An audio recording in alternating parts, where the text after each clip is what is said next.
Why is the study of the Word so vital to the spiritual life? The Gospel of John tells us that in the beginning was the Word, and the Word was with God, and the Word was God. Jesus said, man does not live by bread alone, but by every word that proceeds from the mouth of God. His Word is life to us. In John chapter 6, Jesus declared that He is the bread that came down out of heaven and gives life to the world. And He contrasted Himself with the manna that the fathers ate in the wilderness. He said this to them, your fathers ate the manna in the wilderness, and they died. This, speaking of Himself, this is the bread that comes down out of heaven so that one may eat of it and not die. I am the living bread that came down out of heaven. And if anyone eats this bread, he will live forever. And the bread also which I give for the life of the world is my flesh. Now these words caused quite the controversy. And the Jews began to say to themselves, how can this man give us his flesh to eat? Now you have to understand, there was nothing more offensive to the Jews than the eating of flesh and the drinking of blood. The Mosaic law forbade it. Because why? The life is in the blood. And that's exactly what Jesus was stating. To receive Him, one must receive His words, His teaching. You must eat His flesh and drink His blood. A metaphor for taking all of Him into oneself. Why? He is life. But many of His followers were offended at this teaching. And we pick it up in verse 53. Truly, truly, I say to you, unless you eat the flesh of the Son of Man and drink His blood, you have no life in yourselves. He who eats my flesh and drinks my blood has eternal life, and I'll raise him up on the last day. For my flesh is true food, and my blood is true drink.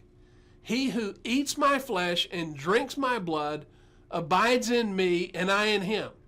As the living Father sent me, and I live because of the Father, so he who eats me also will live because of me.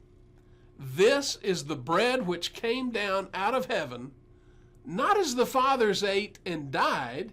He who eats this bread will live forever. In that's John 6:53-58. Now, when he said these things, many of his followers were deserting him, saying, this is a difficult statement, and who can listen to it? And in verse 66, as a result of this, many of his disciples withdrew and were not walking with him anymore. So Jesus turns to the 12 and he says, you don't want to go away also, do you? And Peter answered him, I want you to grab hold of this statement. Lord, to whom shall we go? You have the words of eternal life. And that's exactly how we must approach the Scriptures. We come to the Word in humility and brokenness. We accept it because it is from Him. We embrace it whether we understand it or not because His Word is the Word of life. Now, here's what I've learned over the years. If I wait until I have understanding to embrace the Word, I'll never get understanding. If I embrace the Word because it comes from the Father and the Son, the very source of life, understanding follows. Understanding is a gift that comes to those who approach the Word with a right heart, a heart of humility. If I come with arrogance and pride, I won't receive anything from Him. Paul wrote this to his young protege, Timothy. The goal of our instruction is love from a pure heart and a good conscience and a sincere faith. And that is the goal. That should be what we aspire to. He continued on from that to describe the argumentative attitude and fruitless discussions and speculations of the apostates who have a different spirit than the humble spirit of Jesus. Here's what Paul says: for some men, straying from these things, have turned aside to fruitless discussion, wanting to be teachers of the law, even though they do not understand either what they are saying or the matters about which they make confident assertions. Now, there's a lot of that continuing on today. And we've been looking for the past few weeks at the actual words of Jesus regarding an event that was going to take place in the lifetime of many of his contemporary first century followers: the destruction of Jerusalem and the destruction of the temple. And it happened exactly as he said it was going to happen. Judgment came against the apostate first century Jews who rejected him as their promised Messiah and continued to hold on to their Judaistic religious system and persecuted and even killed their own brothers, the first century Jews who embraced Jesus as the Messiah. Now, they hated these followers of Jesus, and they were determined to stamp out this movement. They were convinced that Jesus was a fraud and his followers were perpetrating a lie. They thought they were doing God a favor by killing these blasphemers. But the followers of Jesus were taught to walk in love, to love even their enemies, to count it a privilege that they were found worthy to suffer for Jesus' sake. And just as Jesus did not resist his persecutors and killers, his followers chose the same path. They knew that vengeance belonged to God himself, and by their walking in love, they were leaving room for the wrath of God. And folks, we must learn to walk in love with all people everywhere. He hasn't called us to represent him by being argumentative and hateful towards those who disagree with us. He calls us to walk in humility and kindness and mercy and love. In the early 1980s, as the religious right began to rise up and engage in what is called the culture wars, there was a huge controversy here in Dallas over 7-Eleven stores selling pornography. Conservative Christians began to picket their headquarters, which was based right here in Dallas. And one night on the news, I'll never forget it, there were picketing Christian protesters carrying their placards and yelling and screaming at people. One man, a Christian pastor, was red-faced and he was yelling nose to nose with another man. And that's what the television cameras focused in on. And it hit me at that moment. I just don't think that's how we would see Jesus carrying on in the streets. And Matthew addresses this very same subject, quoting Isaiah chapter 42 and Matthew chapter 12. He says, "This was to fill what was spoken through Isaiah the prophet.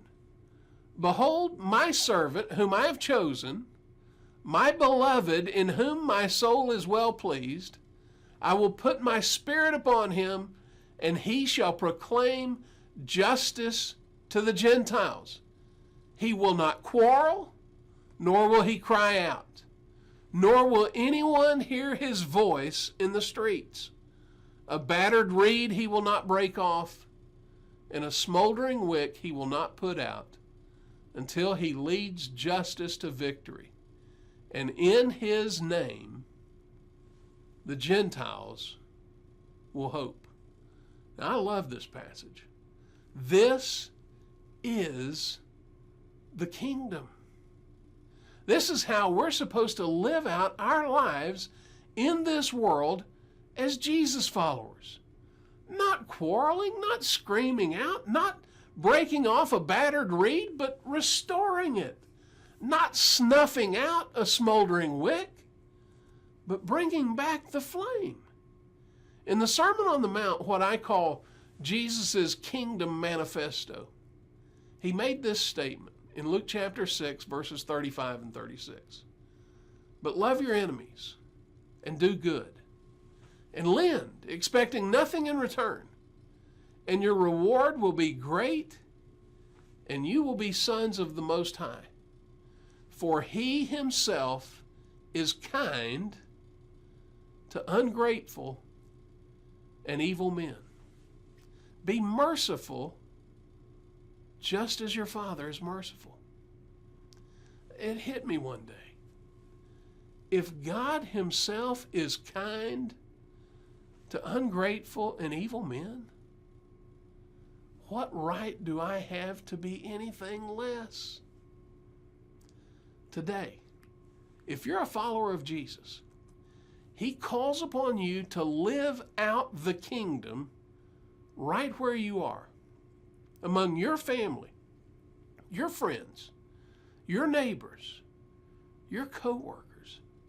Live out the kingdom empowered by his Spirit and represent him in this world by walking in love and kindness and compassion and mercy, and inviting all people everywhere to come to the fountain and drink of the water of life.